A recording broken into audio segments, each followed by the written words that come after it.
Okay, friends, so I'm very happy to be here and share my journey of life with you.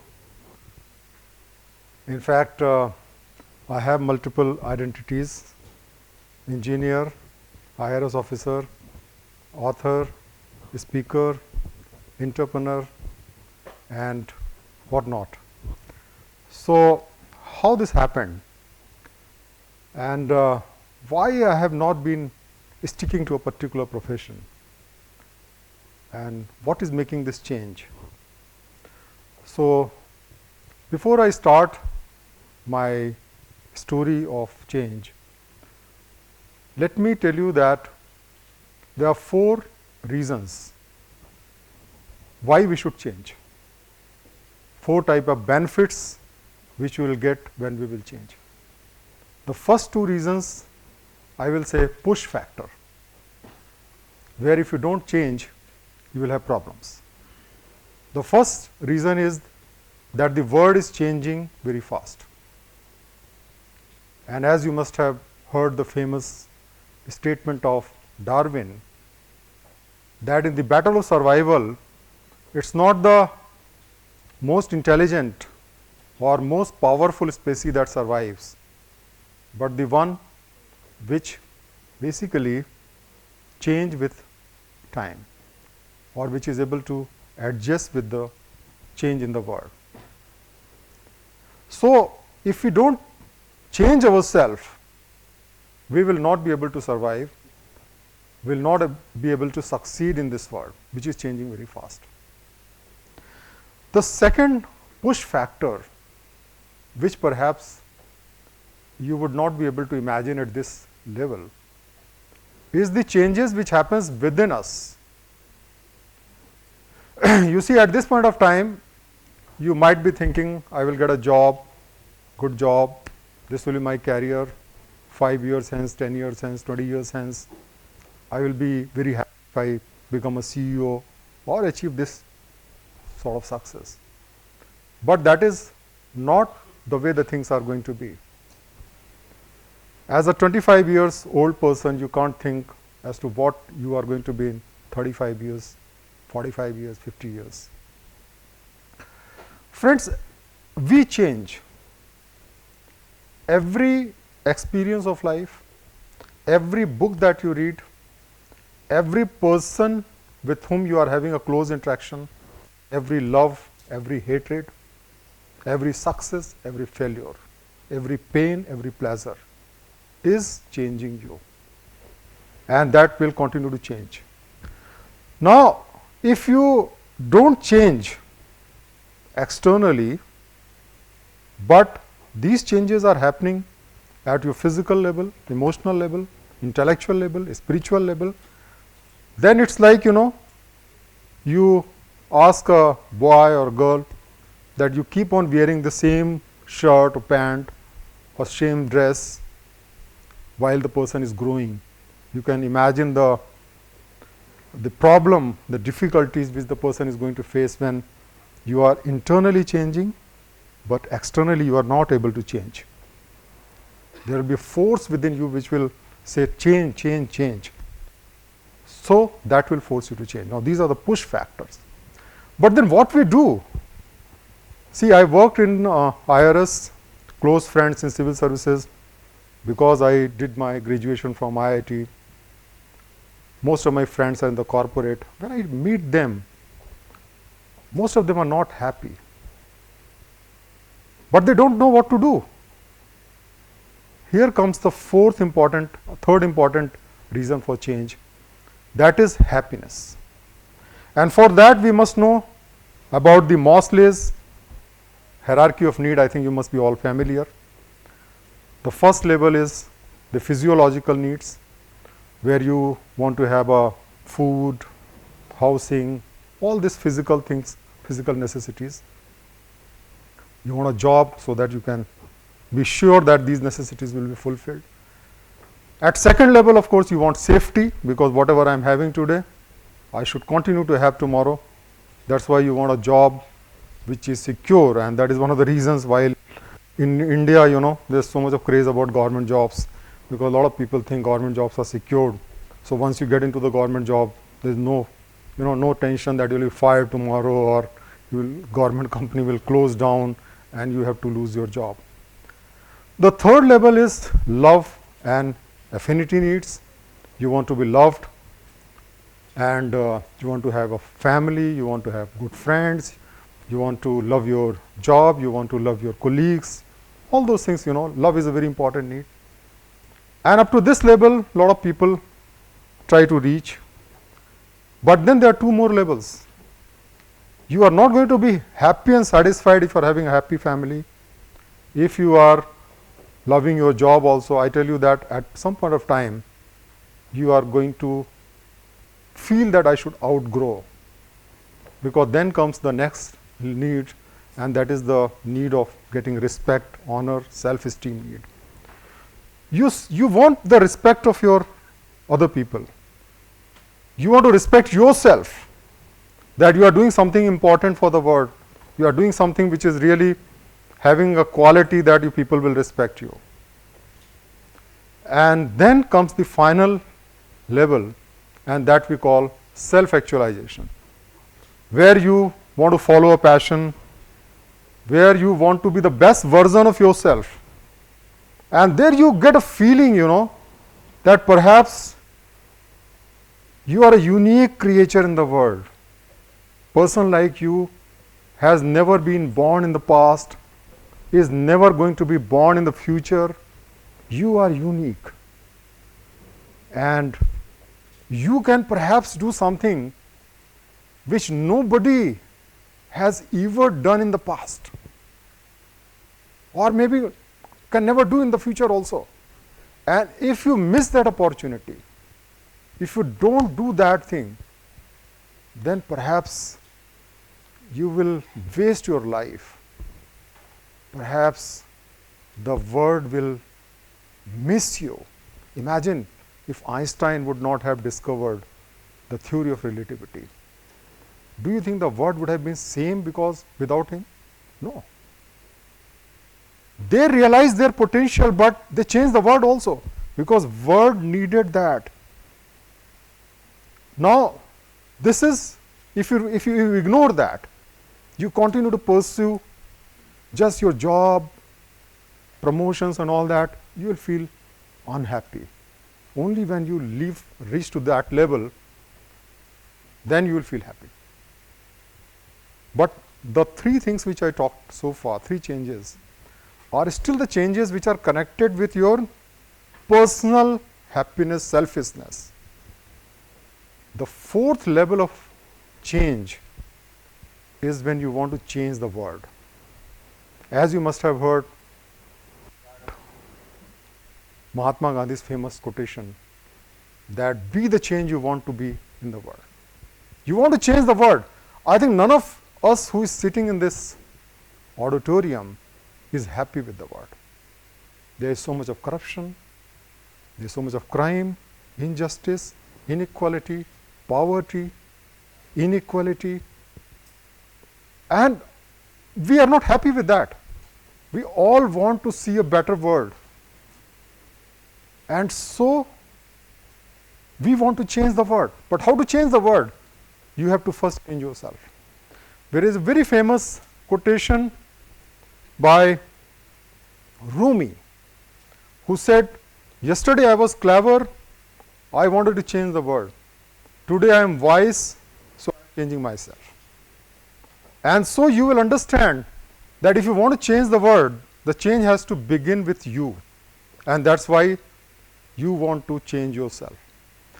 So friends, these are the four factors which I find is very necessary and very important to change yourself. And if you don't change, you are going to stagnate. You will perhaps not enjoy your journey of life. Now let me begin with my own story, where you can see that how these changes have changed me. I was born in a very humble family. My father was a junior engineer in the UP irrigation department. I have a big family, 5 brothers, 1 sister. We used to live in a very small house In fact, it was just single room with one partition wall, common tube light, which both rooms used to share, tin shed. And there we used to live 8 people. It used to be very hot in the summers, and I think we can understand, no coolers, nothing. But still we were not very unhappy, because as compared to my relatives in my village, at least I was living in Lucknow, and I was having much comfortable life. In my entire village, in entire clan, you can say, nobody has passed high school in the first attempt. So when I came to high school, people say, okay, you just pass first division, forget about it, second, third, whatever you pass at least. But I worked hard, got the first rank in the school, got 4 distinction, passed it. Then of course came the most challenging part, that was the 10+2 or the intermediate, so many competitions. I studied in Government Jubilee Inter College, which is a government college in Lucknow, because my parents could not afford a better college than that, and got into all the competitive exams in the first attempt without any coaching, just by studying and working very hard. Got into IIT-BHU, depending upon the rank, got mechanical engineering, completed it, and got job into one of the best companies on mechanical engineering, that is Larsen and Toubro, which is a still very reputed company, and posted into Bangalore. Now, so far I was just on the first 2 level, just trying to, have the physiological security needs satisfied. But once I joined the job, I found that I am not very happy with that. I don't want to lead rest of my life working in the corporate. But as you know, changing the job is not so easy. But nevertheless, I met one of my friend who was preparing for civil services examination. His elder brother was in IS, and through him I got inspired that I should join this. But as you know, civil services is a very tough exam, and the rejection rate is more than 99%. So how to do that? Then I thought myself that, look, I love teaching, because I taught my younger brothers and sisters, and so I decided to join IIT Delhi, where I was doing my M.Tech, and side by side I was preparing for civil services. I thought maybe if I don't get selected into civil services, I will at least have academic career before me. So I wrote the civil service examination, got into IRS in the first attempt itself, joined the IRS, and thought, that now my life is settled. I got the service. It was a very comfortable job. Challenges, but as you know, the government jobs are secure. Your career is set. You are going to become deputy commissioner, additional commissioner, commissioner, principal commissioner, and all that. In such a period of time, it's all time-bound promotion. But that comfort, again, after spending some time, became a pinching thing for me. I thought, is it for this I was born? Am I going to retire at the age of 60 years, then just, get into oblivion like everybody else? Or I am going to do something which will actually give me inner satisfaction. So 10 years after that, I started reading books, and I developed interest in reading in fact. I decided to join IITM Gwalior for doing the Ph.D. in the area of artificial intelligence, in fact use of IT in the government. That was a difficult move, because I was the deputy commissioner of the air cargo in Ahmedabad, the only international air cargo in Gujarat, very important assignment. Shifting to Gwalior means shifting the family, and it was a very tough decision. Nobody was in favor of that. Nevertheless, I decided that I should shift, and we shifted. I started my Ph.D., got A grades in all the theory papers, completed the Ph.D. in a record time, and then I thought that I should be a writer, because I published 7 papers during my Ph.D. and I have actually fallen in love with writing, and then I decided that I am going to be a writer. 2005, I wrote my first book and sent it to a dozen publisher. Thought that I will be published, million copy selling writer I will become, but that was not to happen. I was rejected by everybody. People did not even responded with a rejection letter, just kept quiet. That was again a humbling experience. Then I kept on writing. I thought maybe I have to improve. For next 5 years, I wrote around 500 articles. Then next book was written in 2011 on spiritual intelligence, which again I sent to a dozen publisher. This time, thankfully, it was published by one publisher called Wisdom Tree, and that's how my journey of writer started. 2011, I wrote the book. 2013 it was published. Second book was on leadership, which was published in 2015. But by the time I had made up my mind that I should switch over, I should quit the job and become a full-time writer, because government jobs has 8-9 hours of obligation, and I did not want to waste my life on that. 2016 pay commission report came, and I immediately decided to quit the job. Let me tell you that everybody was against it. My department was against it. They have given me decorations, all the top decorations like Presidential Award and all that. My family was against it, because I mean, for them it was a very uncertain life. You are quitting, 11 years service was still left. I decided to quit, and that is how the journey started for writer. I set up a company also, 2018. I thought maybe I will get a job on some academic institution. I applied for many academic institutions, did not get even an interview call from anybody. Then I set up the company, and the company also, it was very easy to think that you are going to be successful, but setting up a new company, startup is did not get any funding, making a loss, and so I decided that I must moderate it. And then I got an offer from Unacademy, and Unacademy I was started teaching, and there I tested myself as a teacher, and there my rating was in fact 99%. Current rating was 99%. Worked there for 4 years. Then suddenly one day you got a notice, thank you very much. Now Unacademy was itself passing through a very bad phase, and so that job also got over. Nevertheless, I had sufficient savings. My children were settled. Both of my daughters got married.